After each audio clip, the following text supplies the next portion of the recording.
হাতের ছাপ পরীক্ষা করতেই ধরা পড়ে গেল সবার সামনে বনলতা। সম্পূর্ণ জানতে হলে দেখতে থাকো। গল্পে শুরুতেই দেখা যায় ঠাম্মি খুবই কান্নাকাটি করতে থাকে, কারণ তার সাধের বালাজোড়া, কানপাশা আর হাতটা হারিয়ে গেছে। এরপর বড় জেঠি শর্মিলা বলে, কি করে যে এই কাজটা হলো সেটাই বুঝে উঠতে পারছি না। এমনটা হওয়ার কথা তো ছিল না। বাড়ির থেকে কেউ গয়না নিয়ে যাবে, এটা তো একেবারে দুঃসাহস। তখনই স্ত্রী বলে, এরকমভাবে আমরা খুঁজে বার করতে পারবো না। আমার মনে হয় পুলিশে ফোন করা দরকার, কারণ আমাদের বাড়িতে চুরি না, রীতিমতো ডাকাতি হয়েছে। তখন শর্মিলা বলে, তুই একদম ঠিক কথাই বলেছিস রে, আমাদেরও সেটাই মনে হচ্ছে। অন্যদিকে স্ত্রী ফোন করে অনুভবকে আর বলে, তুই এক্ষুনি চলে আয়, ঠাম্মির ঘর থেকে গয়না চুরি হয়ে গেছে। এরপরেই অনুভব বলে, কি বলছো, গয়না আবার কি করে চুরি হবে? বাড়িতে তো অন্য কেউ থাকে না। এর মধ্যেই স্ত্রী বলে, জানি না, তুই এক্ষুনি চলে আয়। এরপরেই অনুভব ভাবে, লাজু তো বাইরের মানুষ, সবাই এটাই ভাববে। আচ্ছা, লাজুর ওপরে কোনো সন্দেহ করবে না তো কেউ? আমার কেন জানি না খুব ডাউট হচ্ছে। লাজুকে বাঁচাতে হবে আমায়। এরপর অনুভব চলে যায় বাড়িতে। ঠাম্মিকে বলে, ঠাম্মি তুমি ঠিক করে মনে করে দেখো, ওই জায়গায় রেখেছিলে তো গয়নাগুলো? ঠাম্মি তখন বলে, হ্যাঁ রে কৃষ্ণ, আমি ওখানেই রেখেছিলাম, আর কোথায় রাখবো বল?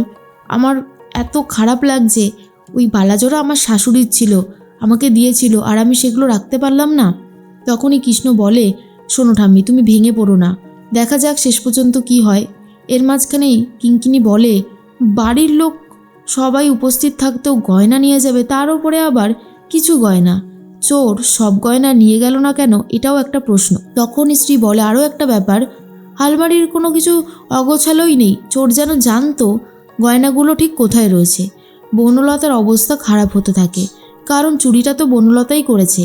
এরপর বনলতা মনে মনে ভাবে, এই ময়ূকটার জন্য আজ আমার এই অবস্থা হয়েছে। আমি কেন এরকম টেনশনগুলো নিতে যাব? আমার তো টাকার কোনো দরকার ছিল না, সবটা হয়েছে ওই ময়ূকের জন্য। আমি না ওকে ছাড়বো না। এর মধ্যেই বাড়িতে চলে এসেছে লাজু আর বলে, কি হয়েছে গো, সবাইকে মনে হচ্ছে খুব চিন্তায় আছে। তখনই বনলতা বলে, বাড়িতে চুরি হয়েছে, ঠাম্মির অনেকগুলো গয়না মিসিং আছে। তখন লাজু বলে, চুরি হয়েছে? কি করে চুরি হলো? বনলতা বলে, কেন তুই জানিস না? তুই তো ওই ঘরে থাকতিস। লাজু বলে, তুমি কি বলতে চাইছো বনলতা দিদি? ঠাম্মিও তো ওই ঘরে থাকতো। ঠাম্মি কি চোরকে দেখেছে? তাহলে আমি কি করে চোরকে দেখব? এরপরে অনুভব মনে মনে ভাবে, আচ্ছা, বনলতা তো আমার কাছে ঠিক 10 লক্ষ টাকা চেয়েছিল, আমি তো ওকে এই টাকাটা দেবো না বলেছিলাম। ও কি অন্য কিছু স্টেপ নিয়েছে? এর মধ্যেই স্ত্রী তখন বলে, চোরের এত বড় দুঃসাহস যে মায়ের ঘরে ঢুকে চুরি করেছে, আমরা তাকে ছেড়ে কথা বলবো না। এরপর ঠাম্মিও খুব ভেঙে পড়েছে। অনু তখন বলে, দেখো ঠাম্মি, তুমি ভেঙে পড়ো না, পুলিশ তো আসছে, ঠিক একটা ব্যবস্থা করবে। তখনই অনুভব বলে, সেটাই তো ব্যাপার, কে এই কাজটা করলো একবার যদি জানতে পারি না। এরপরেই বনলতা বলে, খুব তাড়াতাড়ি জানতে পারবে অনুভব, এরপর দেখব তোমার লাজুর প্রতি সেই আগের মতোই ফিলিংস থাকে কিনা। এর মধ্যেই বাড়িতে পুলিশ অফিসার চলে এসেছে আর বলে, এবার আমাকে পুরো ঘটনাটা একটু বলুন তো। শর্মিলা দেবী বলে, আসলে স্যার, আমি মায়ের গয়নাগুলো লিস্ট সাথে মিলিয়ে নিচ্ছিলাম যে সব কিছু ঠিক আছে কিনা। মা এই গয়নার দায়িত্ব আমাদের 2 বউয়ের ওপরে দিতে চেয়েছিল, কিন্তু আমরা নিতে চাইনি, তাই ব্যাংকের লকারে থাকতো। মাঝে মধ্যে ব্যাংকের লকার থেকে বাড়িতে নিয়ে আসা হতো, চেক টেক করে আবার রেখে আসা হতো। তো বাড়িতে নিয়ে আসার পরে ছিল, কিন্তু এখন দেখা যাচ্ছে কয়েকটা গয়না মিসিং। অফিসার জিজ্ঞেস করে, তাও কি মনে হয় আপনাদের কত লাখ টাকার গয়না মিসিং হতে পারে? এরপরেই সবাই তখন বলে, তাও কমসে কম 20-22 লাখ টাকা তো হবেই, কারণ আগেকার দিনের গয়না অনেক ভারী ভারী গয়না ছিল। এরপর অফিসার বলে, খুব ইন্টারেস্টিং। আচ্ছা, আলমারিও ভাঙেনি, আবার আলমারির জিনিসগুলোও অগোছালো হয়নি, তার মানে এটা পরিষ্কার বাড়ির কেউই এই কাজটা করেছেন। এরপরে শর্মিলা বলে, কি বলছেন কি স্যার, বাড়ির মানুষ বাড়ির গয়না চুরি করতে যাবেই বা কেন? আর তাছাড়া মা তো আমাদের ওপরেই গয়নার দায়িত্ব দিতে চেয়েছিল। তখন অফিসার বলে, দেখুন, আমাদের তো একটা অভিজ্ঞতা আছে, বহু ক্ষেত্রে এরকমই দেখা যায় যে বাড়ির মানুষই এই কাজগুলো করে, পরে অবশ্য সেটা প্রমাণ সমেত প্রমাণিতও হয়ে যায়। এর মধ্যেই বনলতা ভাবে, হ্যাঁ, বাইরের মানুষ তো আছেই, অবশ্য তাকে সবাই হয়তো দেখতেও পাচ্ছে না। তখন লাজু বলে, স্যার, আমাকেই বনলতা দিদি বলছে, আমি এই বাড়ির বাইরের মানুষ, আমি ঠাম্মির ঘরে থাকি। তখনই অফিসার বলে, ঠিক আছে, সব কিছুই আমরা পরীক্ষা নিরীক্ষা করব। মাসিমা, আপনি একটু মনে করে বলুন তো যে আপনার ঠিক কী কী গয়না হারিয়েছে। তখন ঠাম্মি বলে, আমার কান পাশা ছিল, একটা হার ছিল আর বালা জোড়া ছিল, আমার খুব স্বাদের গয়না, আমার শাশুড়ি আমাকে দিয়ে গিয়েছিল, কিন্তু কার এত বড় দুঃসাহস হলো চুরিটা করার সেটাই বুঝতে পারছি না। পারবেন আপনারা ধরতে চোরকে? অফিসার বলে, আপনারা সবাই যদি আমাদের সাথে একটু সাহায্যের হাত বাড়িয়ে দেন তাহলে চোরকে ধরা কোনো অসুবিধাই ব্যাপার হবে না। এরপরে অনুভব বলে, সেটাই তো, কে এই চুরিটা করেছে দেখার বিষয়, আর যদি জানতে পারি তাহলে তো তার অবস্থা অনেক বেশি খারাপ হয়ে যাবে। এরপরে বনলতা মনে মনে ভাবে, আচ্ছা আমি আবার ধরা পড়ে যাব না তো? না না, কিছুতেই ধরা পড়লে চলবে না। ধরা পড়লে আমি ফেঁসে যাব। এমনি অনুভব আমাকে ভালোবাসে না, তার উপরে যদি ধরা পড়ে যাই তাহলে তো কোনোদিনও আমাকে ভালোবাসবে না, বিশ্বাস করবে না। এর মাঝখানেই বনলতার মুখের দিকে বারবার করে তাকাতে থাকে লাজু, আর বলে, কেন জানি না মনে হচ্ছে বনলতা দিদি খুব অস্থির হয়ে আছে।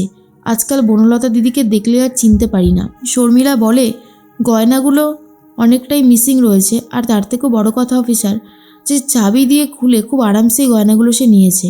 এরপর জিজ্ঞেস করে, চাবিটা কোথায় থাকে? তখন ঠাম্মি বলে, বালিশের নিচে থাকতো চাবিটা। এইভাবে গয়না চুরি তো কোনোদিনও হয়নি, আর সেটা হওয়ার কথা ছিল বুঝতেও পারিনি। তখনই জিজ্ঞেস করে, বাড়িতে কাজের লোক আসে? ঠাম্মি বলে, বাড়িতে কাজের লোক আসে, কিন্তু সে অনেক পুরনো, অনেক বিশ্বস্ত, সে কোনোদিনও এই কাজটা করবে না অফিসার।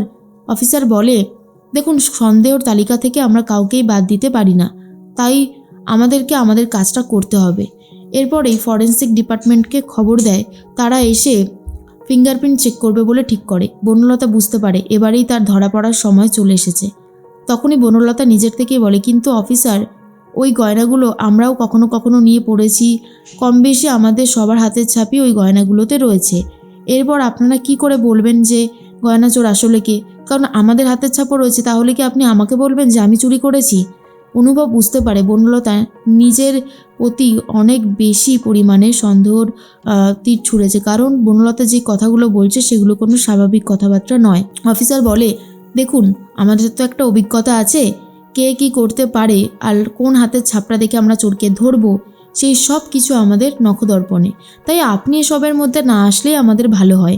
বনলতা ভাবে, হাতের ছাপ যদি দেখে নেয়, আমারই তো হাতের ছাপ ছিল, ইস, আমি যে কেন গ্লাভস পরে এই কাজটা করলাম না, এবারে তো আমি ধরা পড়ে যাব, ভেবেছিলাম তো লাজুকে ফাঁসিয়ে দেব, কিন্তু সেটা কি আদৌ আর সম্ভব? এরপরেই সবার হাতের ছাপ নেওয়ার ব্যবস্থা করা হয়, যাতে গয়নাচোর আসলেই কে সেটা সবার সামনে উঠে আসে। এর মধ্যে অনুভব বলে, কী হলো বনলতা, দাঁড়িয়ে আছো কেন? যাও, গিয়ে হাতের ছাপটা দাও। এবারেই বনলতা ফেঁসে যাওয়ার চান্স আছে, সেটা বনলতা বুঝে গিয়েছিল। তার মধ্যেই ঠাম্মি বলে, গয়নাগুলো ফেরত পাওয়াটা খুব জরুরি, গয়নাগুলো আমার শাশুড়ি মায়ের।